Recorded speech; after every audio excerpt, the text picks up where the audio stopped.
ஸ்ரீராமச்சந்திர பரபிரம்மணே நமஹா.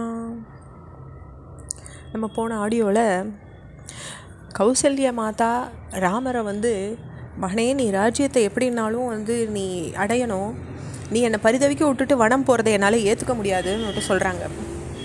அப்படி தாயார் சொன்னதை பணிவோடு கேட்டுட்ட ராமர் லக்ஷ்மணரை பார்த்து மீண்டும் பேசுகிறார். சரியான அணுகுமுறை எதுன்னு அறியாமல் தவிக்கிற என் தாயாரோடு சேர்ந்து நீயும் என்னை வருத்திடாத. நம்ம ரெண்டு பேருக்கானாலும் சரி, என் தாயாருக்கானாலும் சரி, கட்டளை இடுற அதிகாரமுடையவர் நம்ம தசரத மன்னர் தான். அவருடைய கட்டளை எதுவானாலும் அதை ஏற்று நடக்க வேண்டியவா நாம். அதனால் இந்த ராஜ்யத்தை பெருசாக நினச்சிட்டு தர்மத்தை விட்டுட மாட்டேன். நான் கோபத்தை விட்டுடு, மன சஞ்சலத்தை வெண்ணுக்கோ, மன திருப்தி அட, என்னுடைய பட்டாபிஷேகத்தை பற்றின நினைவை அகற்றிடுன்னுட்டு ராமர் ஒரே வார்த்தையாக சொல்கிறார். நீ இப்படி நடந்துட்டேனாக்கா நம்ம தாயார்களில் ஒருத்தரான கைகேயி மனம் திருப்தி அடையுமோ அப்படி நடந்துக்கும். தன்னுடைய ஆசை நிறைவேறுமோ நிறைவேறாதோன்ற மனக்கவலை அவளுக்கு இருக்குது. இன்னும் ஒரு நிமிஷம் கூட அந்த கவலையை நம்ம தாங்கின்னு இருக்கக்கூடாது. அந்த காட்சியை காண நான் சகிக்க மாட்டேன். உண்மையிலிருந்து தவறாதவரும் சொன்ன சொல் காப்பாற்றுறவரும் யாராலையும் தடுக்க முடியாத வீரமுடையவருமான நம்ம தந்தை சொல்லு நிறைவேறியே ஆகணும். தசரத மன்னர் சொல் தவறினார்ன்ற பேர் வந்ததுன்னாக்கா அவருக்கு மன வருத்தம் ஏற்படும். அவருடைய மன வருத்தமே என்னை சுட்டு எரிச்சிடும். மர உரியை உடுத்திண்டு மான் தோலை அணிஞ்சுண்டு சட முடியை ஏற்றுண்டு நான் காட்டுக்கு போனாதான் கைகேயினுடைய மனசு குளிரும். அப்போ தான் அவருக்கு நிம்மதி பிறக்கும்.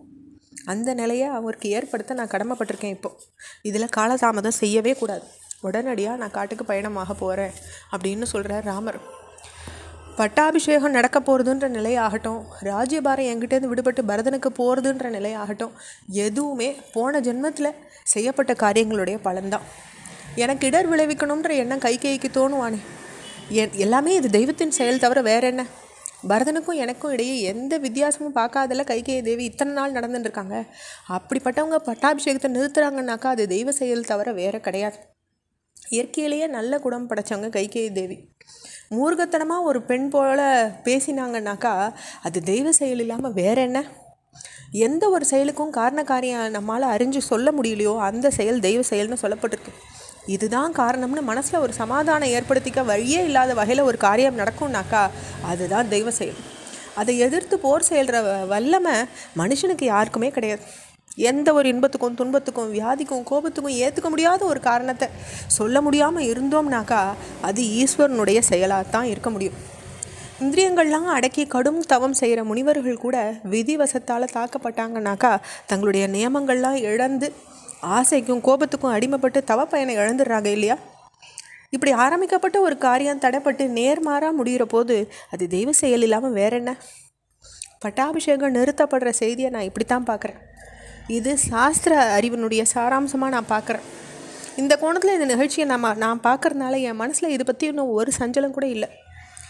நீயும் மனசஞ்சலத்துக்கு இடம் கொடுக்காமல் பட்டாபிஷேகம் நினைப்ப மனசுலேருந்து நீக்கிக்கோன்னு சொல்கிறார். என்னுடைய பட்டாபிஷேகத்துக்காக கொண்டு வரப்பட்டிருக்க உபகரணங்களாகட்டும் அதை என்னுடைய துறவு வாழ்க்கையை ஆரம்பிக்க வைக்கட்டும்.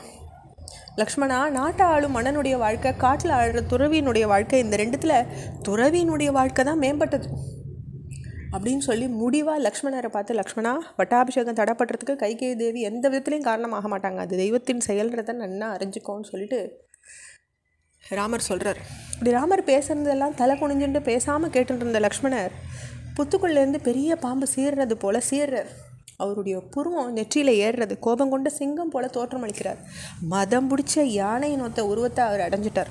அப்போ ராமரை பார்த்து, இந்த நேரத்தில் தர்மத்தை பற்றின பேருரையும் உலகத்தினருடைய பழி சொல்ல பற்றிய கவலையும் தகுதியற்றவா தங்கள் காரியத்தை நிறைவேற்றி கொள்ள வழி செஞ்சிடும். சத்திரிய தர்மத்தை கடைப்பிடிச்சு செயல்படுறவா தான் சிறந்தவா.